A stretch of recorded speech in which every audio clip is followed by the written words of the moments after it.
Late yesterday, I got a flurry of texts from people, and a bunch of my Signal chats were blowing up with this New York Times story about how DHS has been subpoenaing social media platforms for information on people who criticize ICE or maybe are tracking ICE's movements.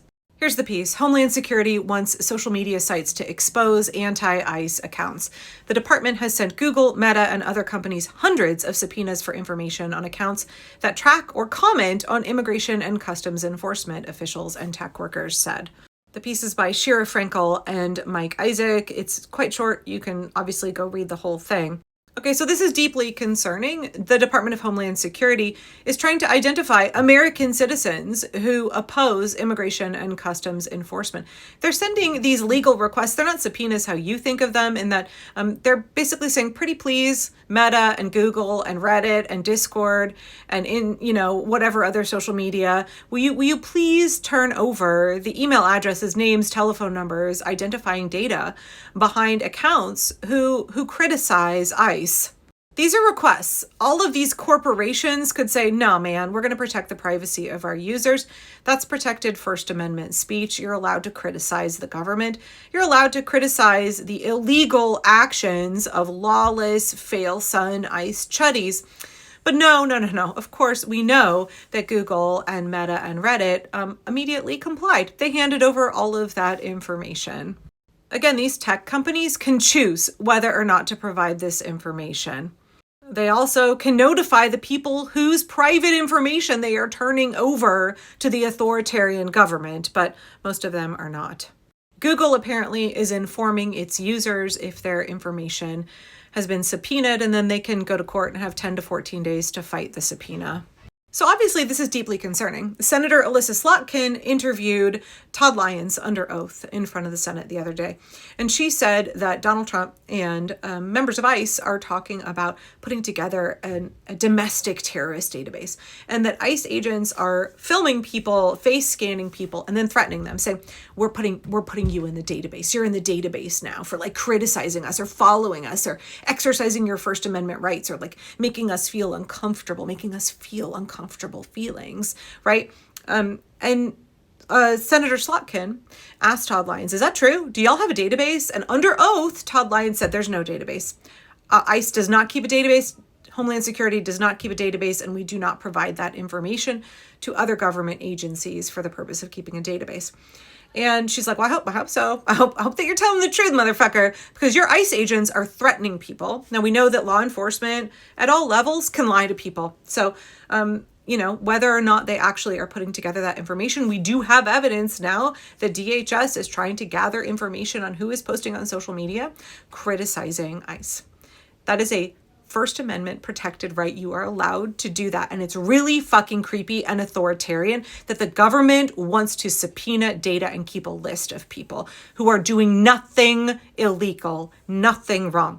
Now, the purpose, I think, of this being leaked, the purpose of us finding out about all of this is the same purpose as DHS agents scanning people's faces, photographing you, wearing their little, whatever, I don't know if they're Meta or Google glasses, and saying they're scanning you. That's to intimidate you. That's to make you afraid that you're going to be on a government list. And that's to chill dissent. Chilling dissent is a crucial part of an authoritarian's plan, right? They have to make you afraid. They have to make you give up, because if you keep organizing and resisting, they can never win. They require your compliance. They require your obedience. They require you to surrender, or they can't win.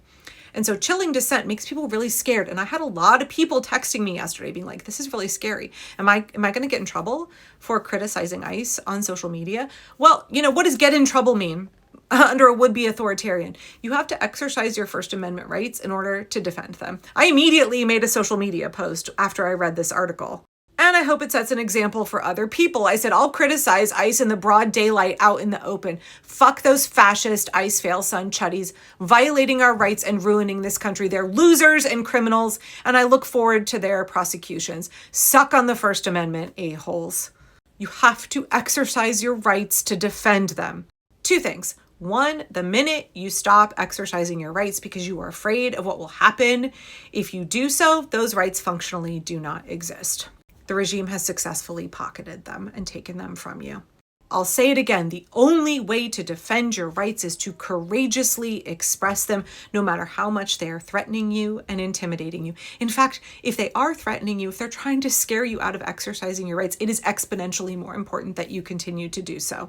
More Americans now support abolishing ICE than keeping it. What the fuck are they going to do? Put all of us on a list?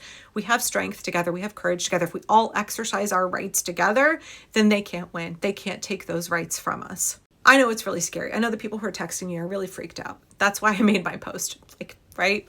It's scary. It's scary to think. It's not just scary, it's batshit fucking crazy. Can we talk about how crazy? Could you imagine Republicans if Joe Biden had said he was keeping a list on whether or not you criticized some policy of his? Could you imagine if during the Biden years you heard that the FBI was compiling a list of people who made social media posts like criticizing his infrastructure bill? This is deeply un-American. This is deeply fucked up. It makes no sense. It serves one purpose: intimidation. It's not legal. It's not acceptable. You still have the right to criticize the government. You have a right to criticize ICE. You have a right to criticize the president. You have a right to tell Kristi Noem to go fuck off. Please understand, ICE agents, the regime, Donald Trump, they're all scared shitless that their day of justice is coming, that they are going to face prosecutions. So they are reaching for more and more desperate tactics to scare people, and we're not going to be scared. We're looking to Minnesotans and seeing how to be courageous and brave in this moment.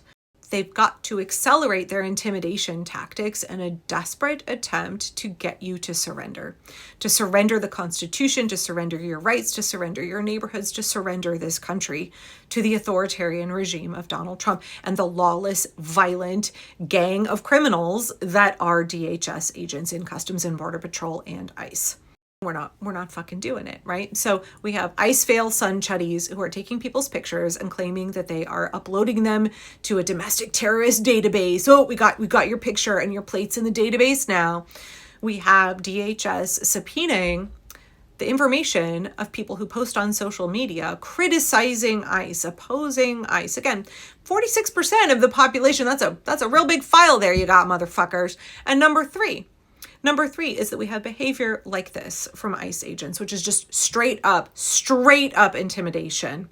These absolute fucking nerds ran my plates when I was yelling at them at Walmart North. So now they drove all the way to Claremont, to my old address, to my parents, to try to fucking intimidate me like they know where the fuck I'm from or some shit. Look at this. Do you think I'm impressed?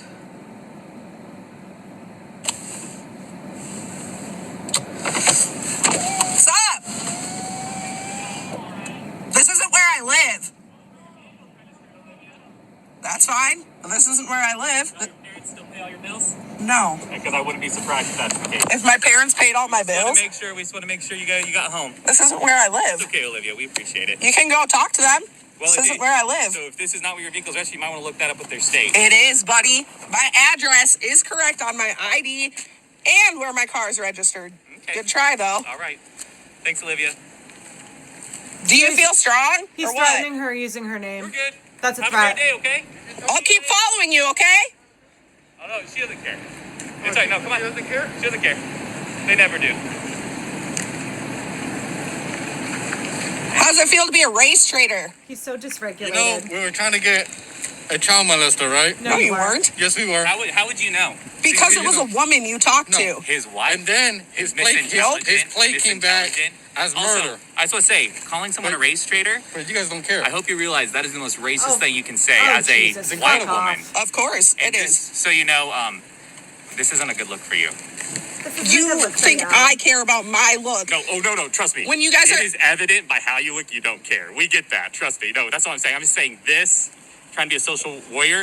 If you actually cared, you probably would care about the child who got raped and also the person who got murdered by the person that we were looking for. But see, you don't care. No, I don't care because you guys Thank try. you. I love how the comments were all, look for that dude on Grindr. First of all, Wild saying that the most racist thing you can do is call somebody a race traitor. Y'all are committing an ethnic cleansing. And no, the guy they were looking for was not a criminal. These agents lie through their teeth. They're not interested in legitimate law enforcement. They're intimidating American citizens. He went to her parents' house.